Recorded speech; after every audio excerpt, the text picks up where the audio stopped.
Yes, people, welcome to AFC Talk Show TV. It is me again, of course.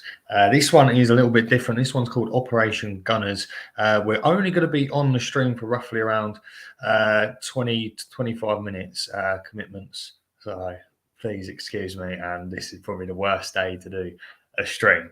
But I have got a guest, of course, and it is a regular on the channel now. It is the man, the legend himself, Manny. Yeah, good to see you. Good to see you. I mean, obviously, I did say I'd try and tweak my schedule around, and thankfully things have just worked out. Glad I didn't miss anything, and yeah, let's get ready to roll. Fantastic. Right, we'll just get straight into it. Obviously, we have got Southampton tomorrow, I believe. Hopefully, I'm not wrong on that one. I believe it is tomorrow. So we have obviously got Southampton. But first of all, what are your thoughts, Manny, on this game? This is the game which could play a role in shaping our future destiny when it comes to this title race. Definitely. We win this game, we could technically, mathematically afford to draw at City and make sure we win our games. The big problem is, seldom have teams been able to end up winning races with a mentality of let's aim to draw. Because I'm actually going to cite the example of the 1997-98 Arsenal team, which won the double. And if memory serves me right, they actually managed to overhaul a huge 12-point gap in order to win. So I'm going to take a look and see what the progress was. Thanks a lot for Wikipedia. But again, yeah, so basically what happened was that since game week 17, of course, I believe that was almost at the halfway stage. I'm not too sure where we were then. But our run of games had 4 losses and 3 draws, coupled with 1, 2, 3, 4, 5, 6, 7, 8, 9, 10, 11, 12, 13, 14, 15, 16 wins. And effectively, it's that type of unbeaten run. We did lose our final 2 games of the season, but of course, by then we had already, secured the title. And of course, the final standings read that Manchester United finished second to us by 1 point, but they were ahead of us by an even bigger margin at one stage. So how that relates to this particular title race is this. Twice we've had 8-point margins. The first time was eradicated with a dreadful sequence of games. Here now, we're in a situation where if City are able to win their game in hand, they now end up only 1 point behind us. So winning against Southampton is crucial to make sure that we maintain that distance. And in as much as we can say that Southampton have been horrible all season and they definitely look doomed, teams in the relegation zone have always had a history of throwing spanners in the works of teams' title campaigns. It's been there going back a long way, back to the first Premiership season, back even further. So there is no way that we can afford to take this game for granted. And we will certainly get into the formation later, but this is also going to be a game where many of our players are going to have to stand up and be counted. And I see, if you take a look on Twitter, the amount of hate that Rob Holding is getting is a little bit out of order in many ways. Harsh. I know it's very, very harsh because they weren't giving him. This is the thing with this sort of fan base, with Arsenal fan base ourselves, right? And some of our fans like to, as soon as something goes wrong, blame the player who has come in for another player, And that's what I'm feeling. I'm feeling very sorry for Rob at the moment because he's not doing anything wrong in many ways. Yeah, he's not a Saliba. Saliba, I look at the team and I think we're much more safer with Saliba in that side next to Gabriel, supporting each other. They've built that really good relationship and they're concrete. Yeah, having obviously Saliba injured, we don't know whether we're going to even have him back this season. So we've got to go with what we've got, and Holding is what we've got. He's come in, and let's be real, he didn't do that bad at Anfield. That's the thing. He never done that bad at Anfield. And Gabriel obviously gave away the penalty against West Ham. So I think the holding haters need to sort of just give him a little bit of a breather because he isn't doing that bad. Like, yes, he's not as good as Saliba, but of course your backup ain't going to be as good as your first because otherwise it'd be the other way around. Do you know what I mean? Yeah, I mean, like, you know, those are holding haters, as you say, mate. They need to wind their necks in. It's as simple as that. They do. And, you know, people forget the history of Holding. I've been guilty of, saying myself that maybe he's not going to be quite as good because obviously when you take a look at the Europa League group stages, we were in situations where we only had 3 centre-backs in the entire squad, one of them, of course, being Rob Holding. And there was an indictment, of course, on our negligence and, I shall say incompetence in the transfer market to not really get the cover that we needed. And then in January, we've got this Polish guy, Kirill, who did well enough for Poland in the World Cup until he ran into the buzzsaw that was Kylian Mbappe and his France team in the second round. But for some reason, he wasn't really trusted since that Europa League debacle against Sporting to get more minutes in the Premiership. If you buy someone like a Kirill, who you rate quite highly, you got to give him some trust. And then, of course, you then throw in Rob Holding, who has barely played all season. You expect him to be willing to do a decent role and sort of be the Saliba that can't be there. And every single mistake he makes is going to be scrutinized. Yeah. Perhaps the worst...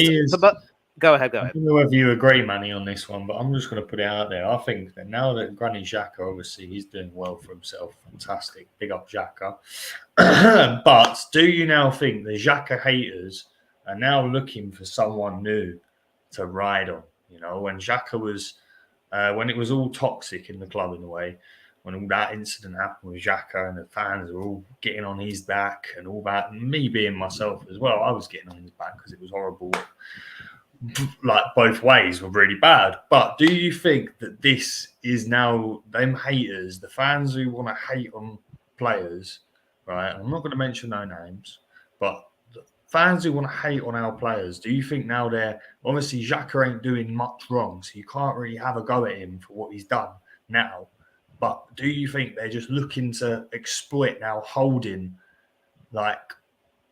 As in, like, do you reckon that Holding's going to take the shots that Xhaka used to now? Not really, no, because here's the thing. The hatred for Holding, if you remember correctly, goes all the way back to last season in the North London derby at the Tottenham Stadium, where, he ended up being spun all the way to Sunday by Heung-min Son and ended up getting sent off. Some people have erroneously claimed that because of his role in that defeat, which is supposedly, affected our momentum and gave us a shock to the system and hurt our pride, because anytime you lose a North London derby, it's never good. He deserved to be blamed. They forget, obviously, that he was suspended for the game against Newcastle, where, as Arteta himself would say, they were 10,000 times better than us that day in everything. We didn't earn the right to play. We didn't win a single duel.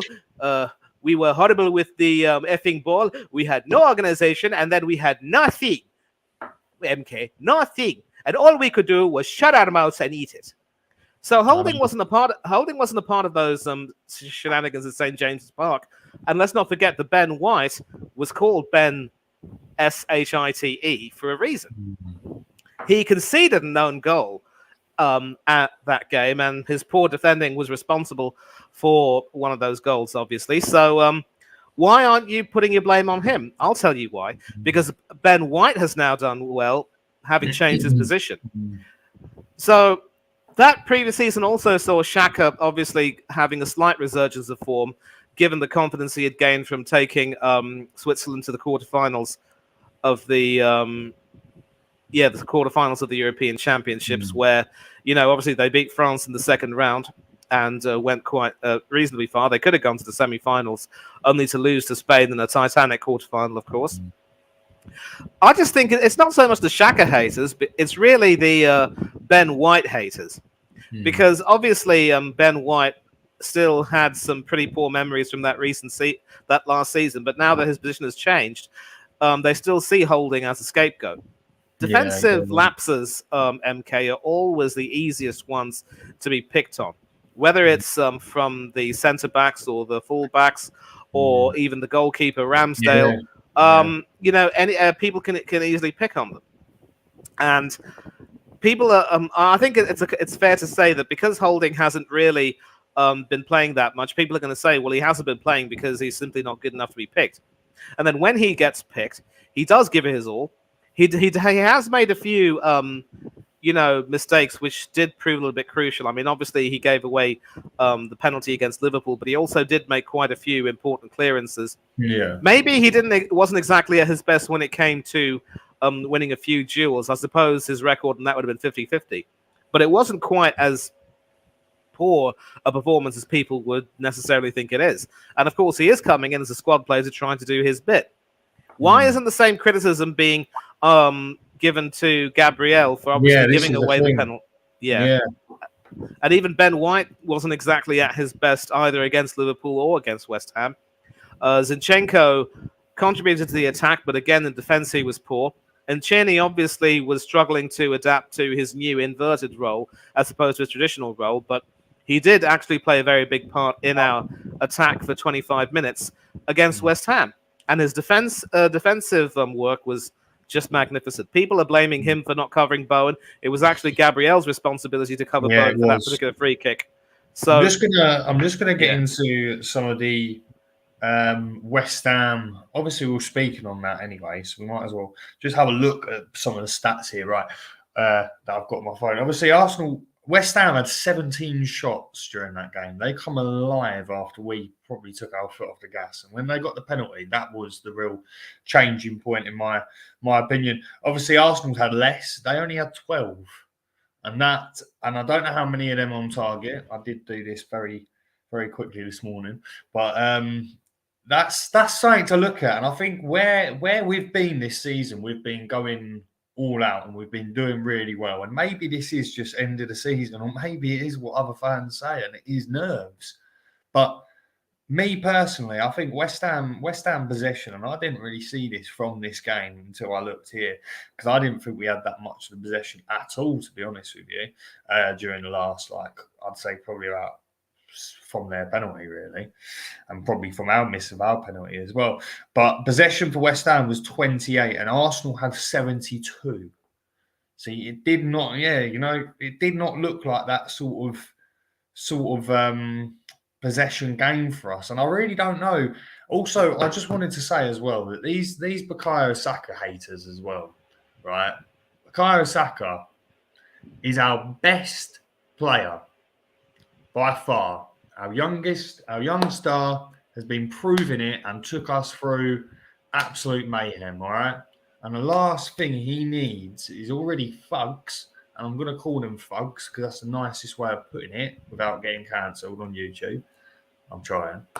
But without being too ahead on YouTube reasons, Bukayo Saka got criticised for the penalty. There's a lot of United fans who were being nice, a lot of Tottenham fans who were being nice, but when it come down to it, a lot of horrible, racist fans were giving him loads of criticism on social media. And then after missing a penalty last week against West Ham, here we go again. He gets a load of hate. This ain't right, and I think something needs to be done. All these fans' social medias need to be looked at and get sorted ASAP, because Bukayo Saka, he does not deserve that. He's absolutely carried us through dark times in recent years where we didn't know whether Mikel was going to be in charge. We didn't know whether we were going to get the Cronkies out. We didn't have a clue on all this. So let's just give our young lad some credit. Bukayo, obviously you probably won't see this, but if you do, we have got you, my bro. Keep doing your thing. I know after that penalty miss in the Euros, you come back stronger, and I'm sure and I'm positive that you will do the same again. Don't worry. You ain't. These fans who are saying that he's thrown away the league for us and that, cut this nonsense out, man. Cut this out, because he is not, okay? We should have still been in a position, and Manny, I'm going to ask you this as well. Should we have took more opportunities in that 20 from the beginning of the game to when we sort of ended up going a little bit shady. That 25, 30 minutes of football where we were on it. Should we have took more chances? I remember Jesus. No, I think that was later on in the game. Jesus missed one as well. And this is not me like doubting our player, and this is not me having shots like firing shots at Jesus because he's been amazing since he's come back.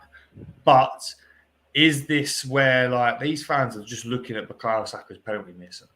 At the end of the day, we probably should have been even further. You see Manchester City when they go 3-0, they make sure they're clear before allowing a goal to be conceded at the other end. Do you think that we should have took more chances? Absolutely. You're absolutely spot on. And I suppose I'll say this. It just goes to show that when it comes to football, it's a game of two halves, but each half is 45 minutes long and not 30 minutes long. And so 25 minutes or 30 minutes is nowhere near long enough for you to suddenly say, you know what, we're going to take our foot off the pedal and just let these lot come back into it. And as has been shown, 2-0 isn't a safe lead. But again, the West Ham game followed a pattern similar to the Liverpool game, where Liverpool were able to score before half-time, go in 2-1 down, and then the second half they ended up scoring and drew 2-2. And that's exactly what happened with West Ham as well. And that is the thing. We need to learn to make sure that we can find a way to kill teams off. And the most important way to do that would be, if you really want to take your foot off the pedal and just give yourself a rest a bit, avoid making any stupid mistakes. And certainly in Granit Xhaka's case, don't do anything rather silly that will, rile up the opposition fans and sort of make sure that they get a little bit louder and give the opposition team a lift. And it is an interesting stat that you mentioned, how despite having the lion's share possession, 72-28, we only had about 12 shots on target. So that answers your question. Yes, we definitely should have taken more shots on target. But the problem is, when you start to let up at any stage of the game and people start to come at you, unless you are properly prepared for that and make sure that you have the ability to snuff that out before going for the kill again, or at least stay on the kill and then take your foot off the gas, as you said, when you're well and clear and home and dry, that's when you should do it, not when it isn't even half done. I cite the example of City's game against Leicester, which was Dean Smith's first game as the manager of Leicester City after the sacking of Brendan Rodgers and the interim stewardship of Adam Sandler. Obviously, Leicester lost that game in the first 25 minutes, and City were able to maintain their dominance, and they took their foot off the pedal. But in the last 20 or odd minutes of the game, which is when City had released the throttle, if you will, Leicester did come back into it. It was the ex-City guy, Iheanacho, who scored the consolation. They could have had a few more, and the way they were able to get in behind the City defence was... it just showed that defense was found wanting. A lot of people were saying, well, look, they're perfectly entitled to do that because they've got a Champions League game coming up against Bayern Munich. And, of course, we all know how that tie went. We don't need to be reminded. So that's an example, MK, of how you really control the game and make sure that you get what you want. And even then in City's case against Leicester, if Leicester had been able to take their chances and had a bit more luck, I believe Iheanacho also hit the post, it could have been a different story. They could have actually dropped points that game, and it would have been a huge epic fail, a facepalm moment. So these are things that we also have to look at as Arsenal fans. We hope that the team can maybe take advantage of City's mistakes, but when it comes to controlling what we can control against Southampton coming up, we can't afford to make the same sort of mistakes that Thomas Partey made, leading to Gabriel giving away the penalty, because it was his loss of possession that allowed, I think it was Declan Rice to come in. And, Declan Rice, typical. So it's about avoiding those mistakes, controlling what you can control, and making sure that you really have your mind on the game. When you start to physically let up and you mentally let up, the other team will steamroll you. That is the nature of the Premier League. So the mistakes that were made against West Ham and Liverpool cannot be repeated against the Saints. It's as simple as that. 100%. Totally agree with that. We're going to get into a potential lineup. I presume Obviously, Saliba's out. We ain't been notified of when he's going to get back, but I don't know whether goalkeeper obviously going to be Ramsdale. He's got a start. He's been decent for us. Obviously, I do think he should have done better on that goal against West Ham, but I'm not going to roast him or anything like that. Ben White, right back. I presume Tomiyasu is out injured as well.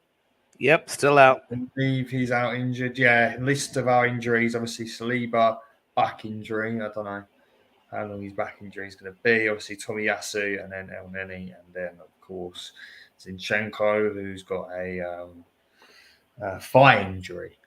So the lineup really picks itself, to be honest with you. Ben White, so Ramsdale in goal, Ben White in the right back, Holding and Gabriel, the partnership. I wouldn't change that, to be honest. And then obviously Kieran Tierney. Would you keep that one the same? Yeah, it has to be the same because there are really no other options. And you take a look at the nonsense that's being posted on Twitter about the possibility of having Zinchenko at right back because he's so technical. I mean, come on. You've already got him playing an inverted role despite him being left-footed.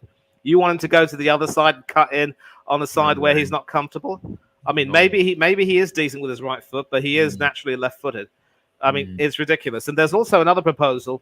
Maybe push White into the middle and alongside Gabriel and maybe put Jorginho at right back and keep Partey in the middle. That is utterly stupid as well because people that have short memories of Ben White's stint at centre-back last season, you know, he was called Ben Shite for a reason, you know. So if he's doing well at right back, keep him at right back, but he has to raise his game. And the fact that we've got Tomiyasu injured and we obviously sold Bella in at the beginning of the season means that now it is more important than ever that we get the defensive cover that we need. Cover up good competition at right back, good competition at left back if Tierney decides to go. As for this talk of the possibility of Kyrgios slotting in at left back, this is utterly ridiculous. You can't take specialists and craftsmen in one field and try and expect them to be... you can't expect a master of one trade to be a jack of another one if he doesn't quite know the trade. It's utterly stupid. It messes with the player's confidence and his psyche. And if Arteta is capable enough of agreeing to play Tierney as a proper left back who skins right wingers and right backs and puts those crosses in, then he should, for heaven's sake, just go ahead and do that. The thing is, he will, sorry to butt in there, but he will actually get more joy. Kieran Tierney will get more joy against this Southampton team if he just plays what he knows, you know? Agreed. Running at their players, running at them, making them Martinelli, of course. We'll get into what our lineup will be, but presumably it could be Martinelli on that left-hand side. So then Kieran Tierney can support Martinelli, give that option. Because this is what we need. We need goals in this game. We need to make sure that this is just a little hiccup. Yes, we did not lose, but that West Ham game, maybe the Liverpool game, at the end of the season, I could have said, you know what, fair enough. A draw at Anfield after getting slapped there year in, year out, getting absolutely peppered, let's face it, absolutely peppered year in, year out. Apart from when we went there in the cup and still lost. 5-5 and then went to penalties and lost. You know what I mean? So we have seen this time and time out. To go there and show a bit of passion, to show a bit of fight. But we needed a third goal. And again, Southampton, relegation battle like West Ham are. West Ham, that was a must-point game, really. That was a must-draw. They did not want to lose. And that just showed it.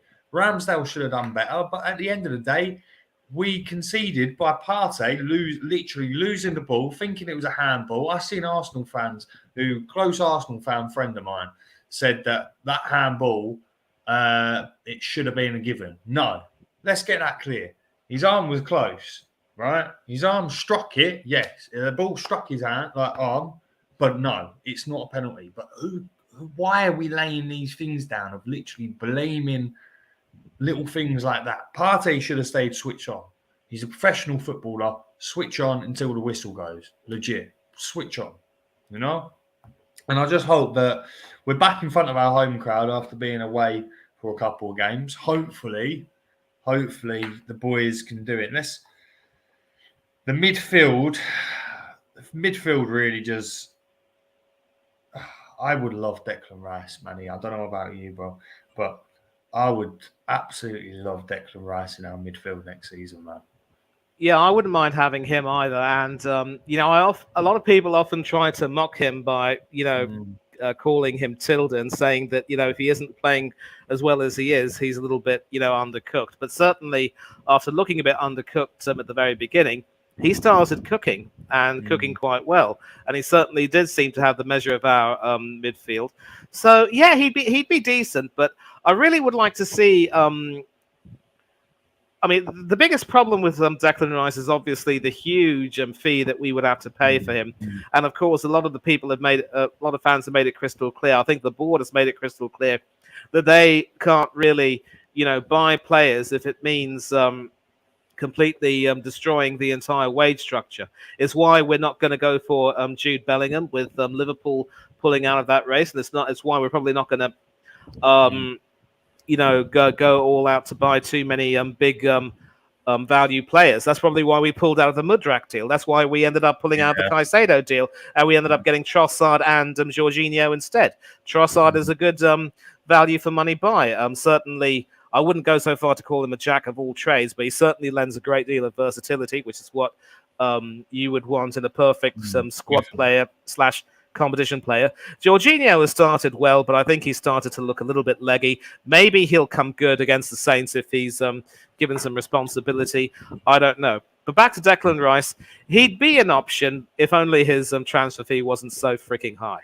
Yeah, definitely. I totally agree with that. So midfield, I've got Odegaard, Partey and Xhaka. I think obviously Partey sitting just in front of the defence, giving Odegaard and Xhaka freedom to do their thing. Obviously, Xhaka, with Odegaard, I actually think Odegaard actually played really well against West Ham.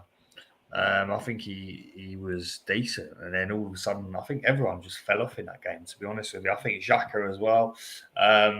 There was a bit of criticism for him at Anfield. I feel like with Granit Xhaka, I can't say anything bad at the moment for him because he's actually done me so proud over recent times. So I'd say them three look more like the suitable midfield. Maybe Jorginho could come in for maybe a Partey. I don't know. Obviously, that goal that West Ham, that penalty decision that West Ham got, obviously he was a part of, not staying switched on. So maybe, I don't know. What do you think, Manny? Yeah, I mean, obviously, like the midfield, like the defense at this point, picks itself, really. You can't really look too far beyond that in question. We can certainly agree that Partey starts ahead of Jorginho any day, but Jorginho is the perfect person to come on near the end to try and, just calm things down and use a little bit of influence. So, yeah, that picks itself. Here's the thing. Had Zinchenko not been injured, I would really have been one to, give Xhaka a bit of a rest and put Zinchenko in there in his position. But obviously with Zinchenko having that thigh injury, as you mentioned, I seriously doubt whether he will be fit for this coming Friday. And obviously with him injured, that's pretty much a no-go. So, yeah, that picks itself. And I really don't think you can tinker too much with that. Odegaard, look, he did play quite well, but a lot of people will notice that he has a few impactful touches in the game, and then he goes missing. And obviously, I mean, he scored the goal, and he did look really good in that 25-minute passage of play. But I for one didn't really see him do too much.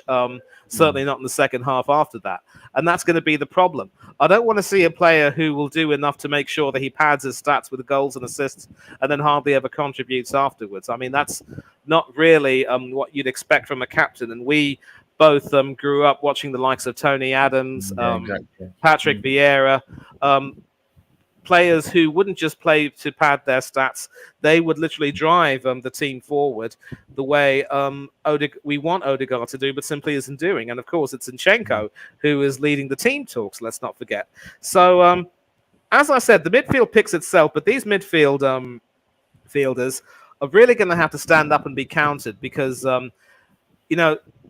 this is actually going to be the sort of game where we need them to make sure they really assert themselves, as will be the City game. And a lot of eyes will be on them, believe you me. 100%. We are going to wrap up soon, but we're going to quickly, sorry guys about this being so early tonight as well. I do apologise. Schedule will be sorted out, so we'll have more of a schedule for this. Front three for me, Bukayo Saka, I'd start him. Like I said, he's not been himself in these last couple of games. The Anfield one, he didn't do too well, to be honest. That much in the second half, to be honest. Jesus, he obviously scored against West Ham and, of course, Liverpool, so he's a must start. And Martinelli, same again. Martinelli needs to step it up as well. And to be honest, that front three is looking quite good. We're obviously on the bench, Trossard. You've got Eddie as well, who's coming back from injury. Smith Rowe. I believe they are all fit. So that's probably our best part. But these lads need to put in the goals. Get us something to be excited about going into that City game. Just please, Arsenal, come on, man. You guys just briefly. I'm actually toying with the prospect of resting Saka and having him come on in the second half and putting Trossard in his place. Because look, it isn't so much that he's physically shot, but mentally he looks a little bit shot too. And it's very easy to say that he's the type of person who will certainly want to play in every single game, no matter what, and will always be buzzing to play and say, Gaffer, I want to play this game. But again, when players are young, they have to be managed a lot better. And he certainly looks mentally shot, because when you overplay him at club level, and also, let's not forget, Southgate plays him, starts him for England every single time, he is going to be, physically and mentally worn out. So that you are going to have to pick your games and rest him. And I would actually think that if you put Trossard in on the right and Martinelli on the left and Jesus in the middle, that should be a more than decent front three. And obviously, Kieran Tierney has to play the overlapping role to give Martinelli some rest. If he goes into the inverted version, then Martinelli struggles, as he did against West Ham. So it's not rocket science. I mean, this is what angers me so much about Arteta, MK. He just doesn't seem to have a plan B. He doesn't seem to be willing to look at his own approach and tactics and say, I could do better. Yeah, it's his man management. We've said it before, and I'll say it again.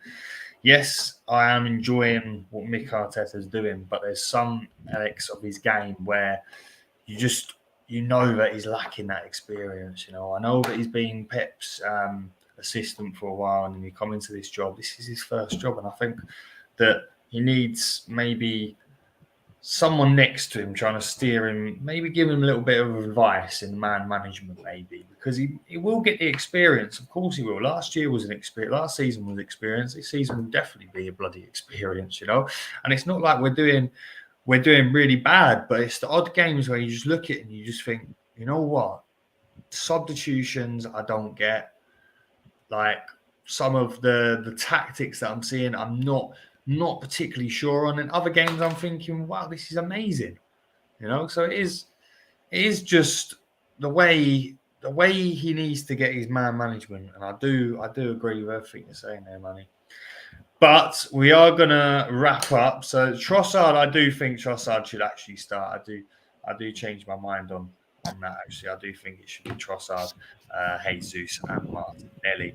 But guys, obviously, we will have to wrap up now. I've got dinner coming as well, so I'm gonna quickly put Manny in solo, and then you can shout out your socials. It's just a little bit slow, this.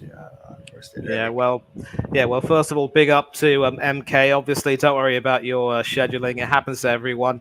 And I'm just glad I was able to hop right on and keep you company to ensure that you weren't flying so low. Certainly not flying so low that you'd almost be on the ground. You saw what I did there. Instagram. Yeah, Instagram. Catch me at Manny Thangarai 1981. Twitter, Thangarai 1981. And on YouTube, apart from AFC Talk Show TV, you can catch me on several other channels, mainly Arsenal fan channels, where I'm happy to say what I want to say, and a few other fan channels for other clubs where I often come as a voice of reason. And I'm always happy to debate footballing issues, but I believe in doing so respectfully. And it's often said that the definition of being a gentle person, have to be gender neutral here, is someone who can disagree without being disagreeable. And if you can't disagree without being disagreeable, then you aren't worth having a discussion with. It's as simple as that. So we need to respect one another no matter what. Thanks a lot to everyone who's contributed in the chat. As always, you make this video and AFC Talk Show TV what they are. Wonderful upcoming channel, which certainly is going places. Obviously, tomorrow's the big game, so up the Gunners. A win is a must. Enjoy Friday. Have a good weekend. Enjoy the football that's on offer. Don't do anything that Mason and I wouldn't do, but for now, Mason's out, and so am I. Fantastic. Thank you so much, Manny. Of course, guys, make sure you like and subscribe. And if you haven't followed me on Insta, it is MK the Don 14 right there, and also AFC Talkshowtv is on Insta as well. We'll be back next week, hopefully with smiles on our faces. We'll see you guys soon. It's going to make me press another button to actually make it go. Here we go. See you guys soon, and we are out of here. Cheers.